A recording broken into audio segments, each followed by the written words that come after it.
Assalamualaikum warahmatullahi wabarakatuh. Sebelumnya perkenalkan, nama saya Maisarah dengan NIM 2303200063. Hari ini akan membahas materi mengenai perbandingan sistem ekonomi dan ciri utama dari ekonomi syariah, yang nanti di dalamnya ada 4 poin yang akan dibahas. Yang pertama ada faktor-faktor yang mempengaruhi sistem ekonomi, yang kedua ada ragam sistem ekonomi dunia, dilanjutkan dengan prinsip ekonomi kapitalis, ekonomi sosialis, dan ekonomi Islam, dan ditutup dengan prinsip dan ciri utama ekonomi syariah. Yang pertama ada faktor-faktor yang mempengaruhi sistem ekonomi. Sistem ekonomi yang berkembang di setiap negara itu tidak pernah lahir secara kebetulan. Sistem tersebut terbentuk melalui perjalanan sejarah yang panjang dan dipengaruhi oleh berbagai kondisi yang hidup di tengah masyarakat. Cara suatu bangsa bekerja, menggunakan kekayaan, menjalankan perdagangan, hingga menentukan siapa yang menguasai sumber daya ekonomi. Semuanya dipengaruhi oleh faktor-faktor tertentu yang berkembang dari generasi ke generasi. Karena itu, sistem ekonomi sebenarnya bukan hanya soal uang atau perdagangan, tetapi juga mencerminkan bagaimana manusia memandang kehidupan dan bagaimana mereka membangun hubungan sosial dalam masyarakat. Faktor pertama yang sangat mempengaruhi sistem ekonomi adalah pola pikir atau pandangan hidup masyarakat. Cara manusia memandang kehidupan akan menentukan bagaimana mereka membangun aturan ekonomi dalam negaranya. Ada masyarakat yang menganggap kebebasan individu itu sebagai hal paling penting, sehingga setiap orang itu diberi kebebasan penuh untuk mencari keuntungan dan memiliki kekayaan sebanyak mungkin. Namun, ada juga masyarakat yang lebih mengutamakan pemerataan sosial hingga negara ikut mengatur kehidupan ekonomi agar tidak terjadi ketimpangan yang terlalu besar. Teman-teman, perbedaan cara berpikir inilah yang akhirnya melahirkan berbagai sistem ekonomi di dunia. Sebagai contoh, negara-negara barat banyak berkembang dengan sistem ekonomi yang memberi ruang besar terhadap kebebasan individu. Dalam sistem seperti ini, masyarakat itu didorong untuk bersaing dan bekerja keras agar mampu mencapai kesuksesan pribadi. Persaingan itu dianggap sebagai cara terbaik untuk menciptakan kemajuan ekonomi.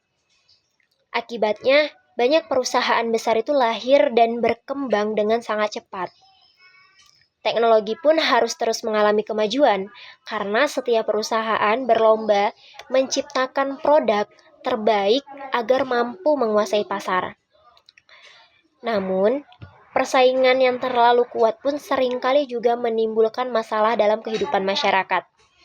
Bayangkan, ada seorang pedagang kecil bernama Pak Amir yang sejak puluhan tahun itu membuka warung sederhana di dekat terminal. Warungnya memang tidak besar, tidak mewah, tetapi makanannya terkenal dengan enak dan murah. Banyak sopir dan masyarakat sekitar yang makan di tempat tersebut setiap harinya. Pak Amir mengenal hampir semua pelanggannya. Bahkan, jika ada pelanggan yang belum memiliki uang, ia tetap mempersilahkan mereka makan terlebih dahulu dan membayarnya nanti ketika sudah memiliki uang. Suatu hari, berdiri suatu restoran siap saji modern di dekat tempat usahanya Pak Amir tersebut. Restoran tersebut memiliki modal besar, tempat yang nyaman, promosi besar-besaran, serta diskon yang menarik perhatian masyarakat. Perlahan pelanggan Pak Amir mulai berkurang tentunya. Anak-anak muda lebih memilih tempat yang terlihat modern untuk berkumpul dan berfoto. Pendapatan Pak Amir terus menurun, hingga akhirnya ia kesulitan membeli bahan makanan untuk usahanya sendiri. Cerita seperti ini sering terjadi dalam kehidupan nyata, teman-teman. Persaingan ekonomi itu memang menciptakan kemajuan, tapi jika tidak diatur dengan baik, kelompok kecil itu sering menjadi pihak yang paling dirugikan. Selain pola pikir masyarakat, budaya juga menjadi faktor yang mempengaruhi sistem ekonomi itu dengan cepat. Budaya itu membentuk kebiasaan manusia dalam bekerja, menggunakan uang, dan memandang kesuksesan hidup. Di beberapa daerah,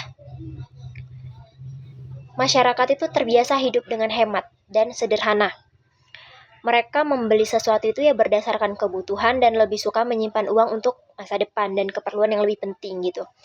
Namun, dalam kehidupan modern saat ini, budaya konsumtif itu berkembang sangat cepat. Banyak orang mulai menilai kesuksesan dari penampilan luar saja. Media sosial, terutama, membuat manusia itu berlomba menunjukkan gaya hidup mewah agar terlihat berhasil di hadapan orang lain. Ini cukup sering kita temui. Misalnya ada seorang pegawai muda bernama Dita. Dita ini yang baru mulai bekerja di sebuah perusahaan. Gajinya sebenarnya cukup untuk memenuhi kebutuhan sehari-hari. Namun, setiap hari ia melihat teman-temannya itu menggunakan mengunggah di media sosialnya itu foto liburan, menggunakan barang bermerek, HP iPhone, dan kehidupan mewah di media sosialnya.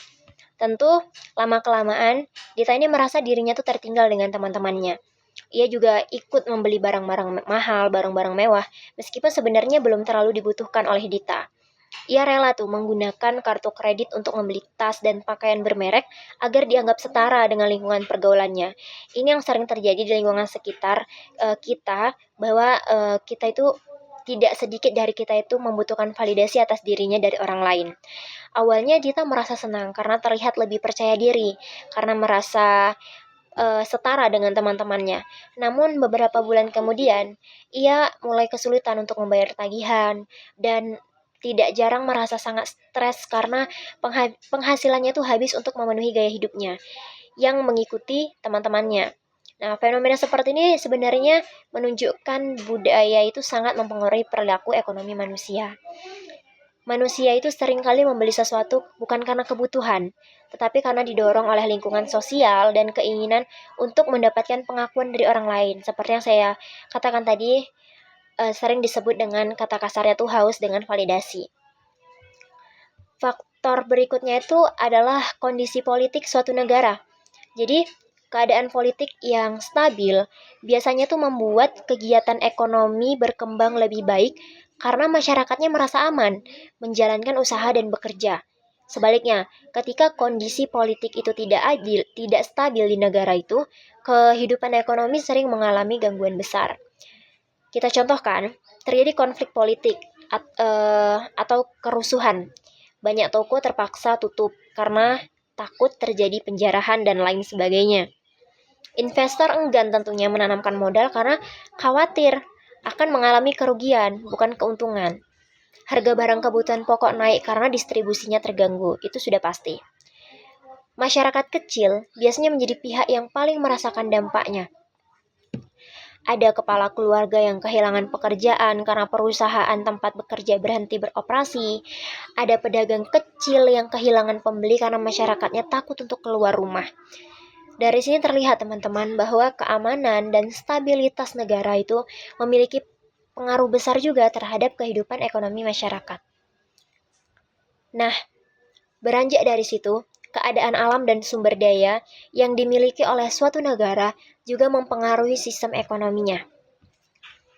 Negara yang memiliki tanah subur biasanya itu lebih mudah berkembang dalam sektor pertanian. Negara yang kaya minyak dan hasil tambang memiliki peluang ekonomi yang besar karena sumber daya tersebut dapat menjadi sumber pendapatan negara. Namun, kekayaan alam saja tidak cukup untuk menciptakan kesejahteraan masyarakat. Jadi sebaliknya, ada negara yang memiliki banyak sumber daya alam tetapi mampu maju karena masyarakatnya memiliki pendidikan yang baik, etos kerjanya yang tinggi. Hal ini menunjukkan bahwa kualitas dari manusianya itu jauh lebih penting dibandingkan banyaknya kekayaan sumber daya alam yang dimiliki oleh suatu negara. Perkembangan teknologi. Perkembangan teknologi ini juga menjadi faktor yang sangat besar pengaruhnya terhadap sistem ekonomi modern. Teknologi itu telah mengubah hampir seluruh dari pola kehidupan manusia. Dahulu, orang harus pergi ke pasar untuk membeli kebutuhan sehari-hari. Sekarang, masyarakat dapat membeli barang yang ia inginkan cukup dari rumah saja. Cukup dengan menggunakan handphone saja. Dahulu, seseorang itu harus memiliki toko fisik untuk berdagang. Sekarang kita bisa lihat bahwa banyak orang yang bisa berjualan tidak memiliki toko fisik, bisa dari rumah saja itu sudah bisa berjualan. Contoh kita lihat di TikTok melalui live TikTok, Shopee, Tokopedia, dan lain sebagainya. Perubahan teknologi ini teman-teman juga menciptakan pekerjaan-pekerjaan baru yang sebelumnya tidak pernah ada. Seperti yang saya ucapkan tadi, adanya konten digital, pengembangan aplikasi, pengemudi transport online seperti Gojek, dan lain-lain, hingga pekerjaan yang seluruh aktivitasnya dilakukan melalui internet. Namun, perkembangan teknologi juga membawa tantangan baru tentunya. Ada pekerjaan lama yang mulai hilang karena digantikan mesin dan sistem digital. Kita contohkan, dahulu banyak orang itu bekerja sebagai kasir atau petugas pembayaran. Sekarang, sebagian pekerja tersebut mulai tergantikan oleh mesin pembayaran otomatis.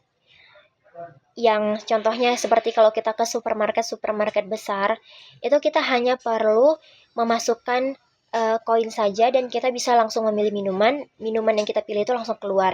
Jadi tidak perlu kita membayar ke kasir. Karena itu, perkembangan teknologi itu dapat mengubah struktur ekonomi masyarakat secara besar-besaran. Dalam ekonomi syariah, agama itu menjadi faktor penting yang tidak dapat dipisahkan dari kegiatan ekonomi. Islam itu memandang bahwa aktivitas ekonomi itu bukan hanya urusan dunia, tetapi juga bagian dari tanggung jawab manusia kepada Allah Subhanahu wa Ta'ala. Karena itu, ekonomi syariah tidak hanya menilai keberhasilan dari besarnya keuntungan seseorang, tetapi juga melihat bagaimana cara memperoleh keuntungan tersebut. Sebagai contoh, ada seorang pedagang yang memperoleh keuntungan besar dengan cara jujur dan menjaga kualitas barang dagangannya. Pembelinya merasa puas dengan percaya kepadanya. Namun ada pedagang yang satu lagi, itu dengan cara menipu, memasukkan produk, mengambil keuntungan secara berlebihan. Secara materi mungkin pedagang kedua ini lebih mendapatkan uang, tetapi pandangan ekonomi syariah, keduanya itu sangat berbeda. Yang pedagang memilih jujur tersebutlah yang akan dagangannya itu akan lebih berlanjut usahanya dibanding pedagang yang menggunakan kecurangan dalam usahanya. Baik, beranjak dari materi yang pertama, subbab yang pertama, kita masuk kepada subbab yang kedua, yaitu sistem ekonomi dunia. Sistem ekonomi dunia akan dibahas di sini ada Islam, kapitalisme, dan sosialisme. Baik teman-teman, sebelumnya kita mulai dengan pendahuluan. Jadi persoalan ekonomi itu senantiasa menarik perhatian berbagai lapisan, baik individu maupun masyarakat. Berbagai macam penelitian telah dilakukan, kita bisa lihat, untuk menyelesaikan masalah ekonomi. Namun, usaha untuk mencari penyelesaian yang tepat dan akurat dalam mengetahui masalah ekonomi secara keseluruhan itu banyak menemui hambatan dan bahkan kegagalan. Sangat sedikit sekali keberhasilan yang diperoleh. Kebanyakan penelitian yang dihasilkan telah menyimpang jauh dari motivasi semula, sehingga menghasilkan tujuan yang sebenarnya. Di satu pihak ada pendapat yang menyarankan untuk mementingkan hak individu, sementara itu pihak lain menolak istimewaan individu. Jika pada abad 21 nanti seluruh negara di dunia harus memasuki apa yang mereka atau kapitalisme katakan sebagai tata ekonomi dunia baru melalui World Trade Organization atau WTO. Atau organisasi ini akan menguasai secara sempurna seluruh sektor perdagangan, perekonomian, moneter, perburuhan, pertanian, jasa keimigrasian, dan perundang-undangan yang berkaitan dengan dan semua yang berada di dunia ini. Dan seluruh negara-negara dunia ini dipaksa untuk membuka seluruh pasarnya serta harus siap berkompetisi secara bebas dan terbuka, tidak peduli apakah itu negara maju atau negara miskin, bahkan seperti Indonesia, negara berkembang. Keadaan ini memberi peluang yang lebih besar kepada golongan ekonomi kuat, sehingga ketimbangan ekonomi itu dengan golongan ekonomi lemah semakin meningkat.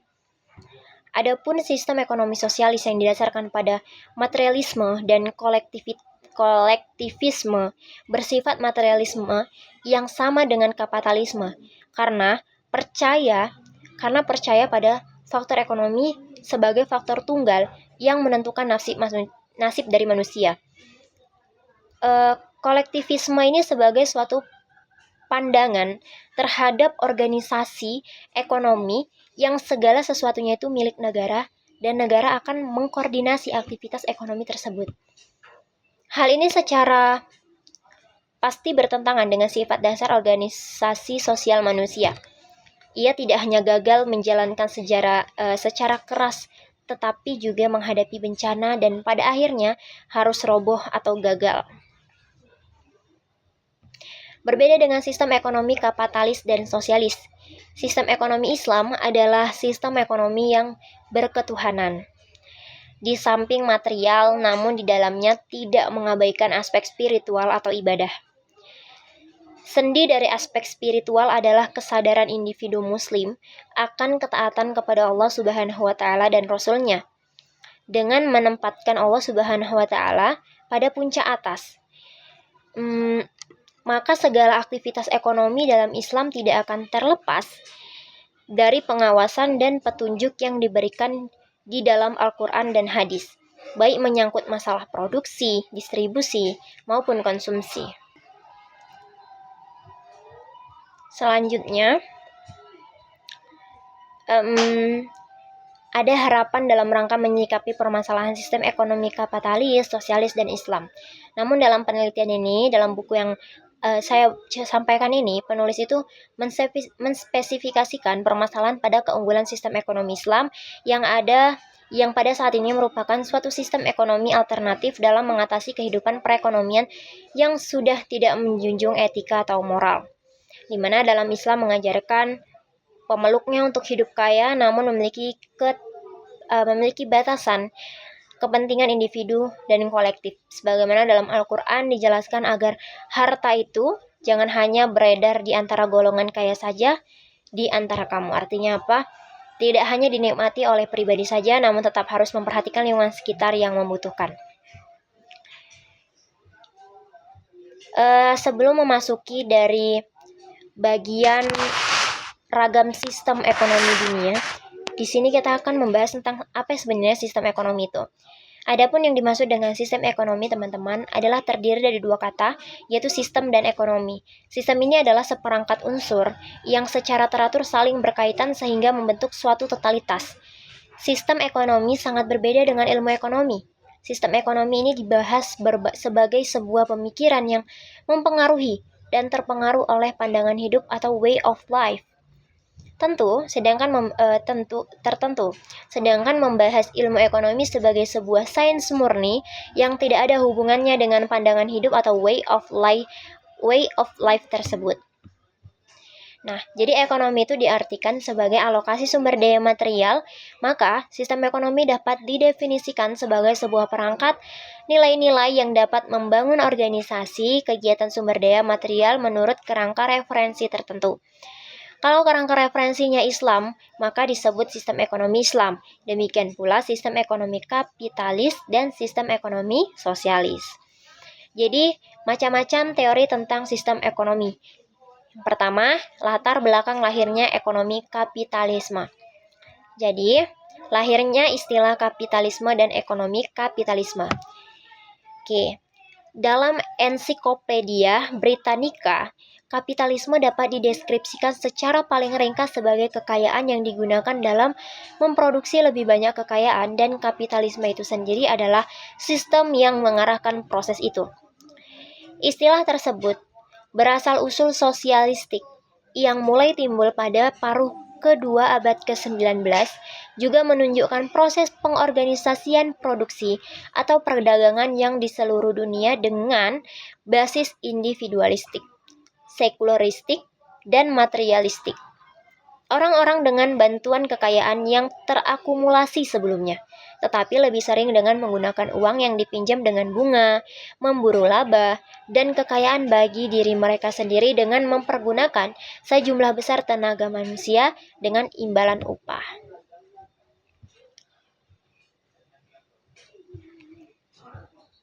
Maka sesungguhnya secara historis itu perkembangan kapitalisme merupakan bagian dari gerakan individualisme. Gerakan itu juga menimbulkan dampak dalam bidang yang lain, seperti dalam bidang keagamaan yang menimbulkan reformasi, Dalam bidang penalaran melahirkan ilmu pengetahuan alam, dalam bidang hubungan masyarakat memunculkan ilmu-ilmu sosial, serta dalam ilmu ekonomi melahirkan sistem kapitalisme. Karena itu, peradaban kapitalisme sah atau legitimate adanya. Di dalamnya, terkandung pengertian bahwa kapitalisme merupakan sistem sosial ekonomi yang komprehensif, lebih dari hanya sekedar tipe tertentu dari perekonomian. Sistem ini berkembang di Inggris pada abad ke-18, teman-teman, dan selanjutnya menyebar ke kawasan Eropa Barat Laut dan Amerika Utara. Selanjutnya di Amerika itu lahirlah kapitalisme berhubungan dengan banyaknya atau melimpahnya material terhadap kemajuan peradaban industri dengan tingginya sistem dinamika kelas dalam demokrasi politik dengan pola atau aturan-aturan kultural.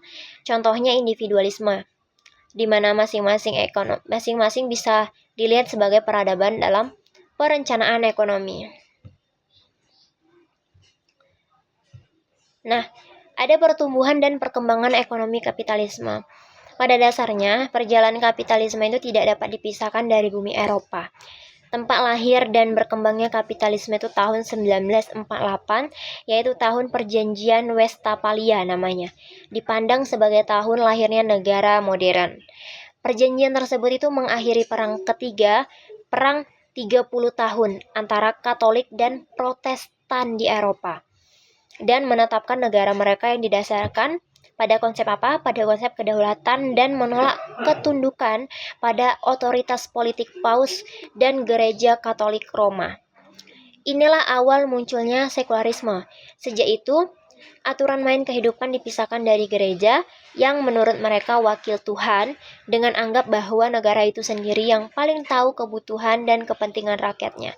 Sehingga negaralah yang layak membuat aturan untuk kehidupan. Sementara Tuhan atau agama diakui keberadaannya tetapi dibatasi hanya di gereja atau hubungan manusia dengan Tuhan. Sehingga prinsip dasar sekuler tersebut dapat menempatkan manusia atau negara sebagai pembuat peraturan. Permasalahan berikutnya adalah siapa atau apa wewenang pembuat aturan yang menjamin terciptanya kehidupan yang damai, tentram, dan stabil.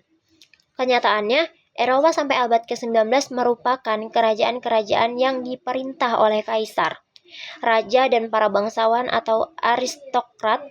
Sampai pada masa itu, peran politik rakyat sangatlah minim, bahkan tidak ada. Rakyat secara prinsip itu patuh pada raja dan undang-undang negara yang dibuat oleh raja, tanpa melibatkan diri dalam proses politik atau decision making. Dan ternyata raja selalu tidak bisa memenuhi kebutuhan dan kepentingan rakyatnya secara adil dan menyeluruh.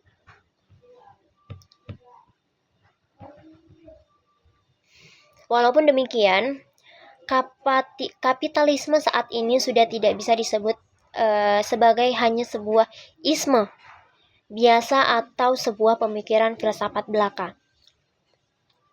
Bahkan tidak bisa juga hanya dikatakan sebagai teori ekonomi. Akan tetapi kapitalisme ini telah menjadi sebuah ideologi dunia yang mengatur sendi-sendi kehidupan manusia secara menyeluruh dan sistemik. Lebih lanjut itu dijelaskan oleh Lester C. Thurow dalam bukunya.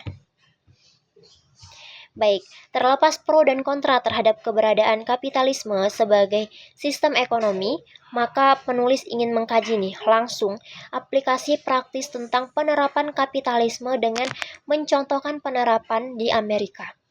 Jadi, banyak ekonom itu menyebut bahwa puncak sentral pelaksanaan kapitalisme itu ada di Amerika. Hal itu nampak pada perusahaan yang bebas, persaingan dalam bisnis, menganggap gelar atau derajat itu kebebasan dalam hak asasi, dan meminimalisir campur tangan pemerintah dalam bisnis pribadi. Kemajuan mereka dalam hal ini karena mengacu pada teori dan kebijakan laissez-faire, laissez-passer. Oke, selanjutnya di sini ada yang kedua, sistem ekonomi sosialis. Ini yang pertama kita membahas sejarah timbulnya gerakan sosialis terlebih dahulu. Baik, Abu Dzar Al-Ghifari meninggal itu 32 Hijriah atau 652 Masehi. Adalah salah satu di antara yang telah merintis gerakan sosialisasi keagamaan di kalangan umat Islam. Setelah berabad-abad lamanya, barulah timbul gerakan sosialisasi dunia barat. Walaupun banyak persamaan di dunia di dalam tujuan, akan tetapi dasar pergerakannya sangat berlainan dan dari gerakan perintis itu.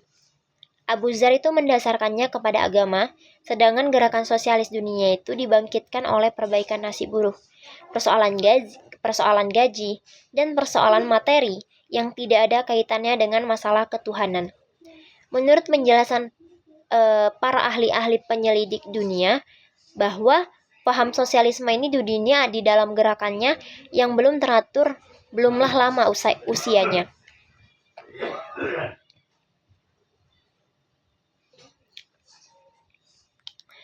Baik, adapun pemakaian perkataan sosialisme yang pertama kali itu masih diperdebatkan orang dalam permulaan abad ke-19 yang lampau. Menurut Grunberg, bahwa perkataan itu dipakai pada tahun 1808 Masehi oleh pendeta Italia yang bernama Guailani. Pada waktu itu perkataan sosialisme disamakan dengan arti Katolikisme sebagai lawan dari Protestanisme. Di Inggris, pengikut-pengikut Robert Owen pertama kali menggunakan perkataan itu, sedangkan di Prancis, pertama kali yang memakainya ialah Finet, penulis Prancis L. Rebound yang menulis buku tentang Etudes sur les réformateurs et socialistes modernes tahun 1864 terbit cetakannya ke-7. Menganggap dirinya orang yang pertama mendapatkan perkataan itu. Menjadi perdebatan yang sengit dalam majelis rendah Inggris pada tahun 1923 Masehi tentang arti perkataan sosialisme yang merupakan suatu bukti dari yang sejelas-jelasnya diakui demikian. Ada juga yang memberikan arti bahwa sosialisme itu adalah pelaksanaan dari pelajaran Yesus Kristus. Tetapi anggota yang lainnya tuh mengartikan bahwa sosialisme ini adalah pengawasan atas perusahaan-perusahaan rakyat oleh rakyat dan untuk rakyat. Karena hebat dan pentingnya perdebatan itu, maka majelis memutuskan akan mengumpulkan segala pendapat-pendapat yang berbeda itu dalam satu buku yang diberi nama What is Socialist? Baik, selanjutnya itu latar belakang dari lahirnya ekonomi Islam yang ketiga. Jadi, dalam wacana perekonomian, setidak-tidaknya ada dua sistem ekonomi besar yang dominan dalam literatur ekonomi, yaitu sistem ekonomi kapitalis dan sistem ekonomi sosialis. Sistem ekonomi kapitalis didasarkan pada filosof individualis dan selfishness, serta bekerja sama dengan invisible hand sehingga memunculkan persaingan di pasar yang selanjutnya dapat meningkatkan efisiensi serta kebutuhan masyarakat terpenuhi. Kompetisi tersebut didukung pula dengan adanya kebebasan pemilikan atau penguasaan aset secara individu. Berbeda dengan sistem ekonomi sosialis dan di mana faktor produksi itu diakui oleh negara, sehingga eksploitasi sesama individu itu dapat dihindari. Akan tetapi, karena mengabaikan sistem pasar, maka telah membunuh gairah untuk berkompetisi yang selanjutnya berpengaruh negatif terhadap efisiensi. Teman-teman, sistem ekonomi Islam itu memiliki perbedaan yang sangat jauh dan fundamental terhadap kedua sistem yang kita bahas di atas, yaitu kapitalis dan sosialis. Adapun dasar dari ekonomi Islam itu diturunkan dari kerjasama atau bukan kompetisi, serta adanya keseimbangan antara individu dengan kepentingan masyarakat yang semuanya dibangun atas dasar syariah. Perilaku manusia seperti produsen atau konsumen dalam ekonomi Islam adalah jujur, adil, tidak tampak karena mereka adalah makhluk yang beriman. Sistem pasar tetap berperan, akan tetapi tidak seluruh persoalan ekonomi umat Islam itu harus mampu diselesaikan melalui mekanisme pasar seperti keadilan, pemerataan, moral, dan sebagainya. Sehingga apa? Sehingga dengan dasar keimanan tersebut mereka percaya bahwa segala perbuatan termasuk di dalamnya perbuatan ekonomi yang dilakukan di dunia akan dipertanggungjawabkan di hari kemudian. Maka, sebagai orang yang beriman, mereka percaya bahwa ada dua tahapan kehidupan manusia, dunia dan akhirat, di mana segala perbuatan manusia di bumi ini akan dipertanggungjawabkan di hadapan Tuhan di akhirat nanti, atau accountability. Oleh karena itu, pondasi self-interest dan invisible band-nya Adam Smith yang dipakai sebagai dasar dalam pengembangan teori-teori ekonomi konvensional yang dikenal sekarang ini harus dihilangkan atau paling tidak diminimalisasikan dalam rangka membentuk sistem berbeda dari ekonomi konvensional, salah satunya dengan menghilangkan paradigma bunga. Baik, jika kita melihat kronologi sejarahnya, Islam itu sudah memiliki pemikir-pemikir ekonomi kaliber dunia sejak abad ke-8 tahun Masehi. Di sana tercatat beberapa nama besar seperti Abu Yusuf yang banyak menitik beratkan pada masalah keuangan atau public finance, perpajakan dan sektor pertanian. Beliau mengajukan pemikiran tentang kelebihan dari sistem pajak yang proporsional dengan sistem yang dikenalkan secara tetap atau lump sum taxation. Kemudian Ibnu Taimiyah yang walaupun beliau seorang ahli dalam dunia pengobatan, sementara dalam ekonomi bisa dilihat dari tesis singkatnya yang tertuang dalam Tadbir al-Manzil, beliau mengemukakan bahwa pentingnya elemen masyarakat dan politik, organisasi sosial, dan manajemen pendapatan dan pengeluaran. Menurut beliau, pengeluaran itu harus tunduk pada keadilan yang mensyaratkan perlunya jalan iktisad atau pemenuhan kebutuhan dalam keadaan terbatas. Jelas di sini bahwa segala pengeluaran itu harus didasarkan pada prinsip optimalisasi. Selanjutnya, Ibnu Khaldun disebut sebagai pelopor pemikiran ekonomi Islam, seperti teori nilai, hukum penawaran dan permintaan, produksi dan distribusi, keuangan, dan sebagainya. Baik, kita masuk kepada poin ketiga, yaitu prinsip dari ekonomi kapitalis, ekonomi sosialis, dan ekonomi Islam. Yang pertama ada prinsip dasar sistem ekonomi kapitalis. Yang pertama dalam prinsip dasar sistem ekonomi kapitalis ini adalah kebebasan memiliki harta secara individu. Semua negara mengetahui hak kebebasan seseorang atau individu masing-masing untuk memiliki harta kekayaannya. Jadi setiap individu itu dapat memiliki, membeli, dan menjual hartanya menurut yang dia mau tanpa adanya kendala atau hambatan. Seseorang mempunyai kekuasaan itu penuh terhadap hartanya dan bebas menggunakan sumber-sumber ekonomi menurut cara yang dia mau, cara yang ia kendaki. Setiap individu itu berhak memiliki manfaat yang diperoleh dari produksi dan distribusi serta bebas untuk melakukan pekerjaan. Yang kedua, kebebasan ekonomi dan persaingan bebas. Setiap orang itu untuk mendirikan, mengorganisasikan, dan mengelola perusahaan yang dikehendakinya. Individu itu juga berhak terjun dalam segala bidang perniagaan atau memperoleh sebanyak-banyaknya keuntungan. Negara tidak boleh campur tangan dalam semua kegiatan ekonomi yang bertujuan untuk mencari keuntungan, selagi aktivitas yang dilakukan itu sah dan menurut peraturan negara tersebut.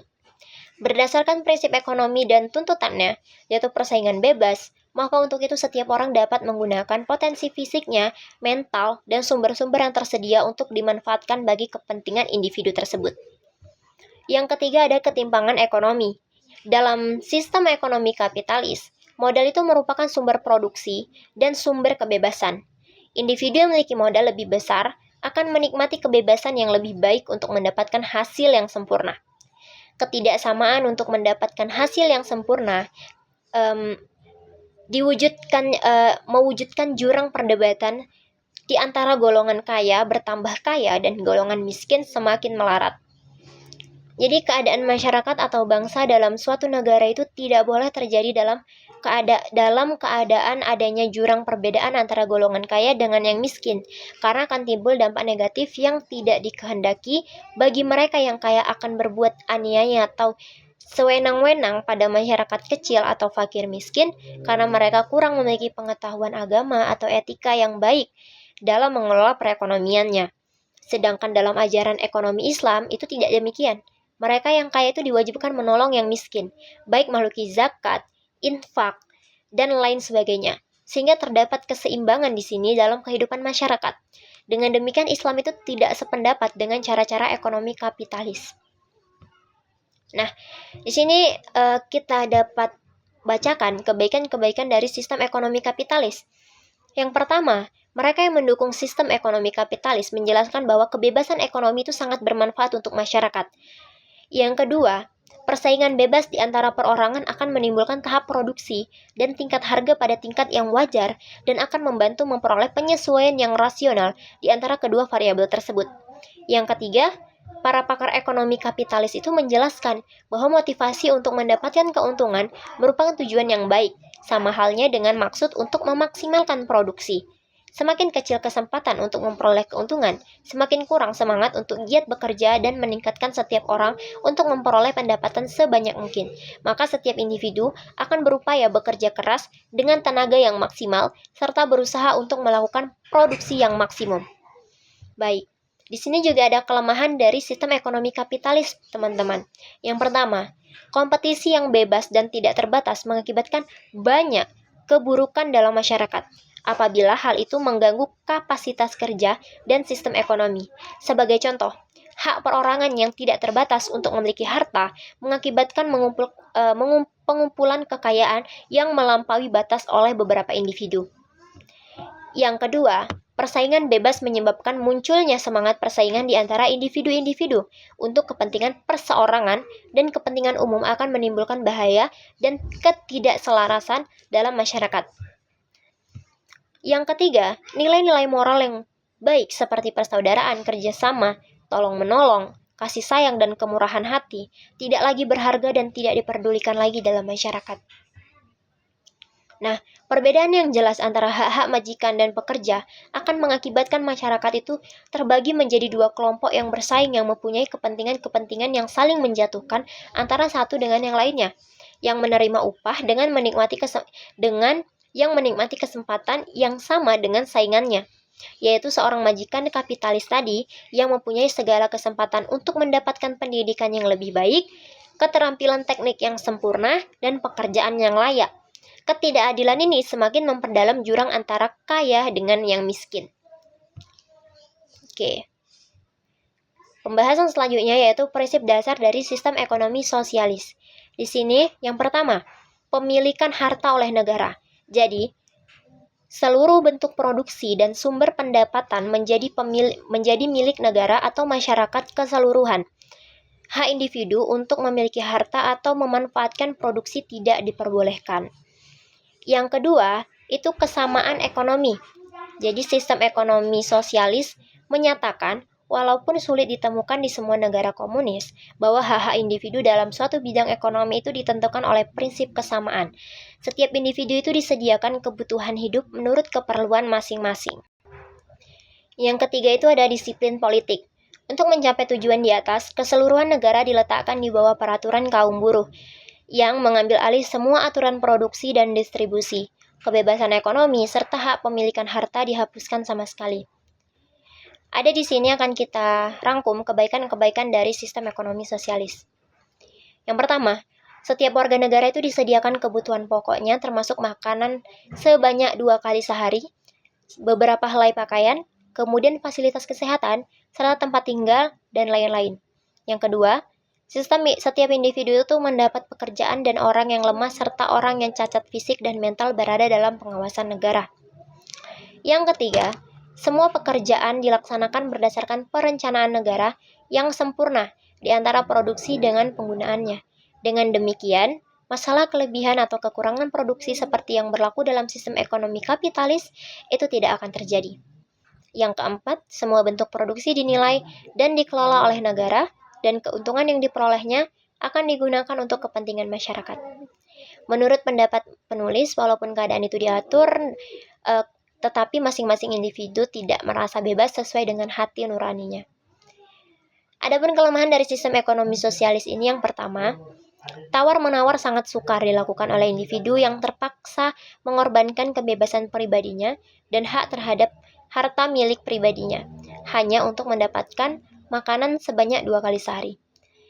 Yang kedua, sistem tersebut itu menolak sepenuhnya sifat mementingkan diri sendiri. Kewibawaan individu yang menghambatnya dalam memperoleh kebebasan berpikir serta bertindak. Ini menunjukkan secara tidak langsung sistem ini terkait kepada sistem ekonomi diktator. Buruh dijadikan budak masyarakat yang memaksanya bekerja seperti mesin. Sistem ekonomi sosial. Yang ketiga ini sistem ekonomi sosialis, mencoba untuk mencapai tujuan melalui larangan eksternal dan mengesampingkan pendidikan moral dan latihan individu. Dengan demu dan jelas, mereka tidak berusaha untuk mencapai kejayaan yang menjadi tujuannya. Baik.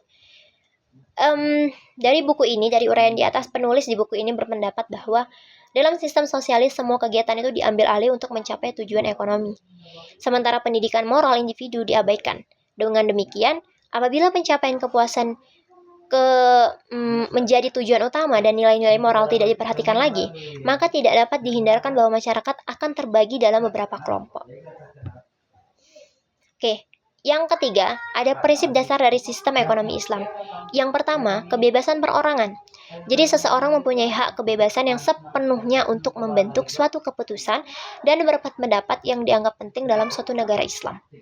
Sebab, dengan adanya kebebasan tersebut, individu muslim akan dapat melaksanakan kewajiban mendasar dan penting dalam menikmati kesejahteraan dan tidak akan terjadi kekacauan dalam masyarakat. Yang kedua itu ada hak terhadap harta kekayaan. Jadi, Islam mengakui hak perorangan untuk memiliki harta kekayaan. Sekalipun demikian, Islam memberikan batasan tertentu agar kebebasan itu tidak merugikan kepentingan orang lain dan masyarakat pada umumnya. Yang ketiga, perbedaan ekonomi dalam batas yang wajar. Islam mengakui adanya perbedaan ekonomi di antara individu-individu. Tetapi Islam tidak memberikan perbedaan itu menjadi meluas. Ia mencoba menjadikan ketidaksamaan itu dalam batas-batas yang wajar, adil, dan tidak berlebihan. Yang keempat, jaminan sosial. Setiap perorangan mempunyai hak untuk hidup dalam sebuah negara Islam dan untuk memperoleh kebutuhannya masing-masing. Setiap warga negara mendapat jaminan. Hal demikian itu sudah menjadi tugas dan tanggung jawab utama bagi sebuah negara Islam untuk menjamin setiap warga negara dalam memenuhi hajatnya sesuai dengan prinsip hak untuk hidup. Apabila kebutuhan pokok setiap warga negara telah terpenuhi, maka akan terjadi persamaan yang sepenuhnya. Yang kelima, ada larangan menumpuk kekayaan. Jadi sistem ekonomi Islam ini melarang perorangan menumpuk kekayaan secara berlebihan dan perlu diambil langkah-langkah untuk melarang perbuatan yang tidak baik itu supaya tidak terjadi dalam sebuah negara. Yang keenam, ada larangan terhadap organisasi antisosial. Sistem ekonomi Islam ini melarang seluruh praktek yang merusak dan antisosial yang terdapat di masyarakat seperti berjudi, minum arak, riba, menimbun harta, pasar gelap, dan sebagainya. Kesejahteraan perorangan dan masyarakat. Yang ketujuh, ini adalah Islam mengakui kesejahteraan perorangan dan sosial masyarakat yang saling membantu satu sama lainnya, bukannya yang saling berkompetisi dan bertentangan antar mereka. Oke.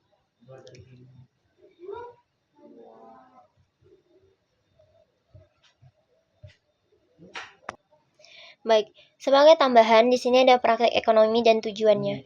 Sistem kapitalis, sosialis, dan Islam.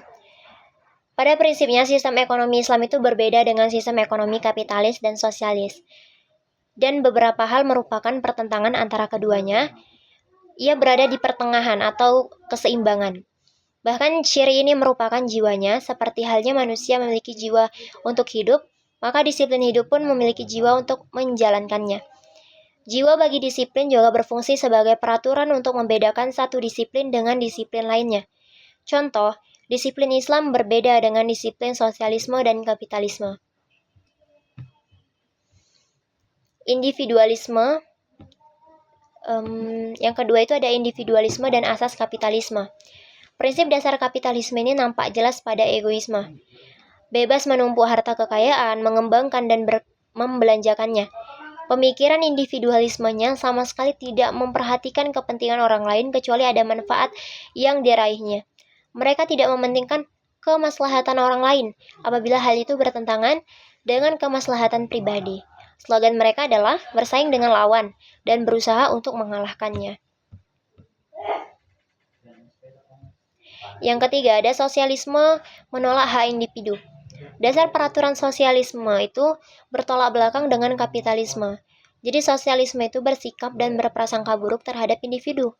Mereka merampas segala hak pribadi demi mencapai kemaslahatan bersama. Tujuan mereka adalah kemaslahatan bersama atas kemaslahatan individu. Pengakuan hak milik pribadi bagi kaum sosialis merupakan perbuatan yang zalim dan menyimpang sehingga harus ditindak. Segala macam usaha yang mengarah kepada pengakuan hak milik pribadi harus dihapus atau dimusnahkan, sekalipun dengan jalan kekerasan. Hal yang demikian itu yang menimbulkan rasa dengki dan dendam. Merupakan satu prinsip penting yang harus diwujudkan adalah sama rata dan sama rasa. Oke, yang keempat itu ada sistem ekonomi menurut Islam. Jadi sistem ekonomi dalam Islam itu adalah keseimbangan yang adil. Hal ini dapat dilihat jelas pada pendirian Islam terhadap hak individu dan masyarakat. Kedua hak tersebut diletakkan dalam neraca keseimbangan yang adil atau pertengahan tentang dunia dan akhirat, jiwa dan hati. Perumpamaan dan kenyataan. Di antaranya Al-Quran mengungkapkan pada surah Al-Qasas ayat 77 sebagai berikut, yang artinya, dan usahakanlah pada apa yang telah dianugerahkan Allah Subhanahu wa Ta'ala kepadamu akan kesenangan negeri akhirat, dan janganlah kamu melupakan kebahagiaanmu dari kenikmatan duniawi, dan berbuatlah baik kepada orang lain sebagaimana halnya Allah Subhanahu wa Ta'ala berbuat baik kepadamu, dan janganlah kamu berbuat kerusakan di muka bumi. Sesungguhnya Allah Subhanahu wa Ta'ala tidak suka orang-orang yang berbuat kerusakan. Dari uraian di atas dapat disimpulkan bahwa di antara tujuan ekonomi Islam adalah sebagai berikut. Yang pertama, mencari kesenangan akhirat yang diridai Allah. Yang kedua, dianjurkan memperjuangkan nasib sendiri, mencari rezeki dan hak milik dengan tidak melupakan hari akhirat, tempat kembalinya semua makhluk. Yang ketiga, berbuat baik kepada masyarakat sebagaimana halnya Allah Subhanahu wa Ta'ala berbuat baik dengan tanpa dihitung-hitung. Dan yang keempat, dilarang membuat kerusakan di muka bumi. Dilanjutkan pada bagian subbab yang terakhir, yaitu prinsip dan ciri utama dari ekonomi syariah.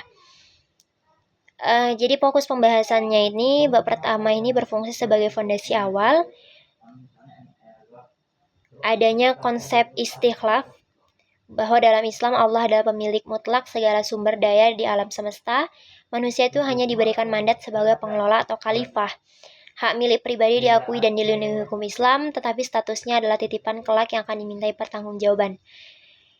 Yang kedua, ada orientasi falah, adalah bongkar matrik kesuksesan modern atau kapitalistik yang hanya mengukur kesejahteraan berdasarkan produk domestik atau maksimalisasi laba, yang disebut dengan profit motif.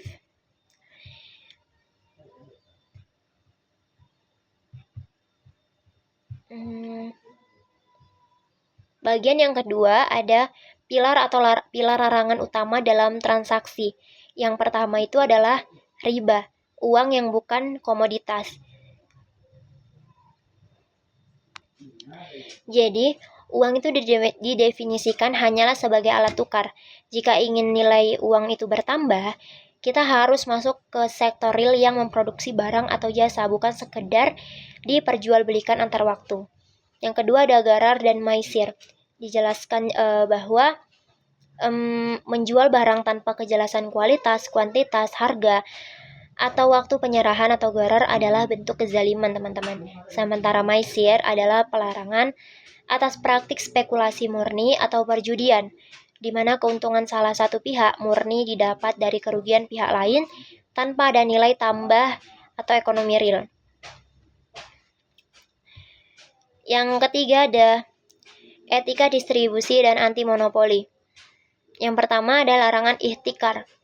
Islam itu mengharamkan penimbunan komoditas atau ihtikar untuk memanipulasi kelangkaan agar harga melonjak. Mengambil keuntungan wajar dari sebuah perdagangan sangat dianjurkan, tetapi membuat pasar panik dengan menyembunyikan stok adalah kezaliman sosial.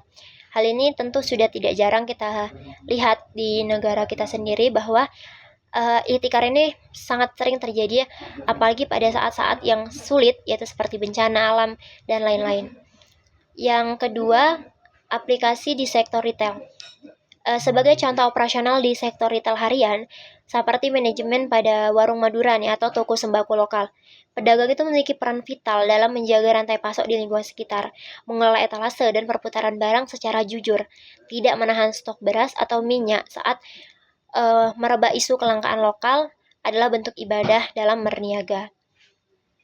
Selanjutnya ada sistem kemitraan dan berbagi risiko. Yang pertama, ada mudharabah dan musyarakah. Konsep utama keuangan syariah adalah risk sharing atau berbagi risiko. Bukan hanya memindahkan risiko ke salah satu pihak saja. Harus ada pembagian yang adil di sini antara pihak yang memberi modal dengan pihak yang mengelola usaha. Yang kedua, aplikasi kewirausahaan atau UMKM.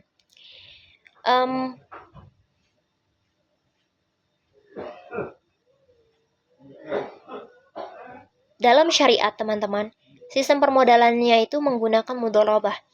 Investor menyuntikkan dana utuh, sementara kreator bisnis menjalankan operasionalnya.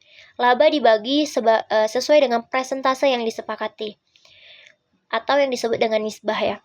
Jika rugi akibat kondisi pasar atau bukan penipuan pengelola, kerugian modal finansial itu ditanggung oleh investor, sedangkan pengelola rugi waktu dan tenaga kerjanya. Keduanya itu memiliki beban yang dianggap yang sudah diatur sama ratanya.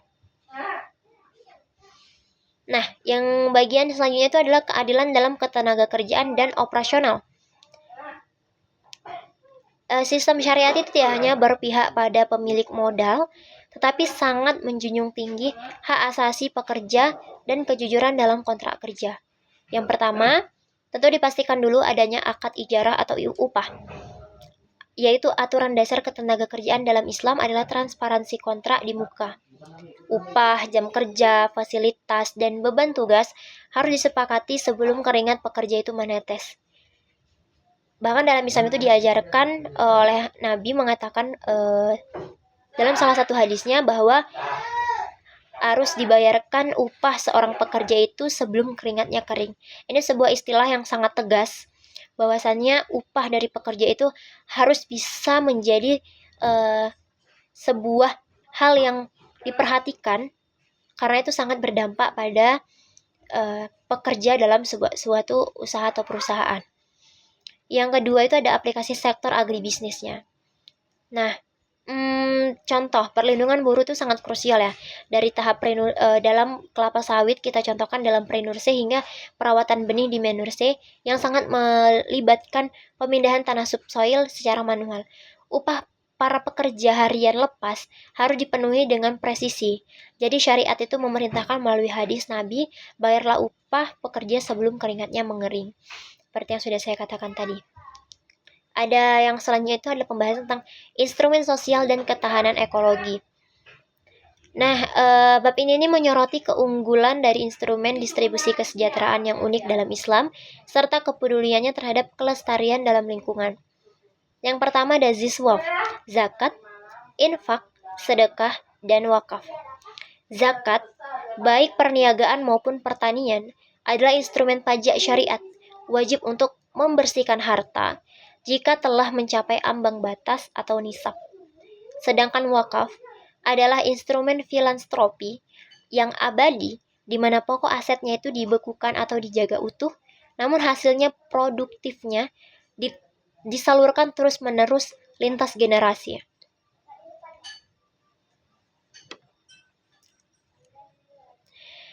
Selanjutnya ada aplikasi ketahanan pangan.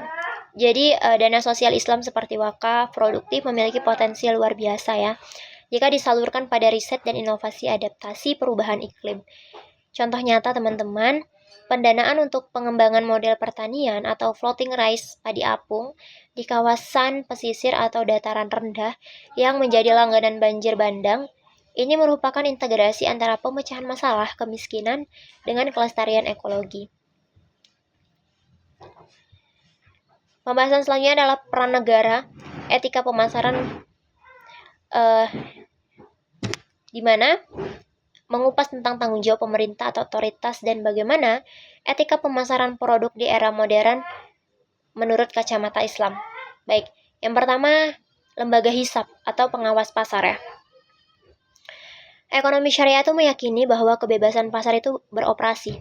Namun, pemerintah itu wajib hadir melalui lembaga otoritas, dulu itu disebut hisbah, untuk berpatroli memastikan tidak adanya penipuan timbangan, kartel, mafia pangan, atau persaingan bisnis yang saling mematikan.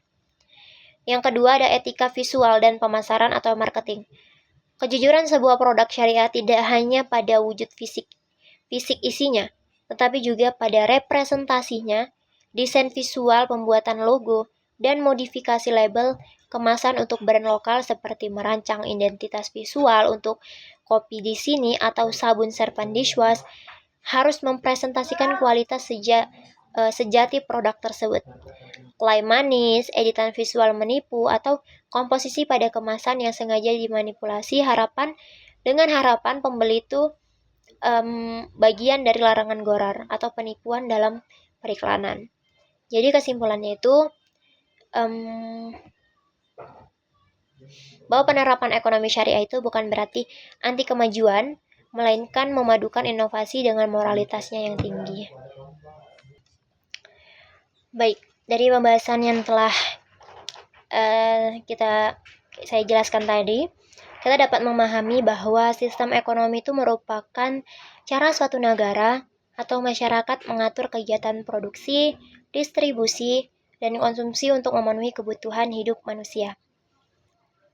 Setiap sistem ekonomi dipengaruhi oleh beberapa faktor penting seperti sumber daya alam, sumber daya manusia, budaya masyarakat, kondisi politik, perkembangan teknologi, serta nilai-nilai ideologi yang dianut oleh suatu negara.